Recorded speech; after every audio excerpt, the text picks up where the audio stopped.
శ్రావణ శుక్రవారం రోజు నా వరలక్ష్మి వ్రతం ఈ రకంగా చేసుకున్నాను.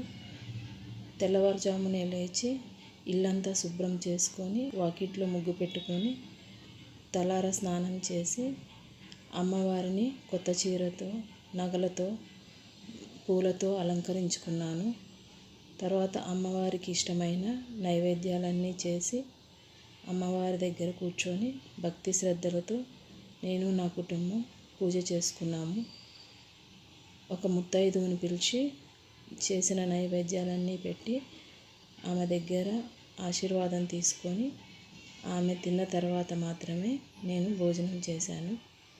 సాయంత్రం వేళ మా చుట్టుపక్కల వాళ్ళ ముత్తైదువులను పిలుచుకొని పసుపు బొట్టించుకొని నైవేద్యం పెట్టి వాళ్ళ ఆశీర్వాదం తీసుకున్నాను.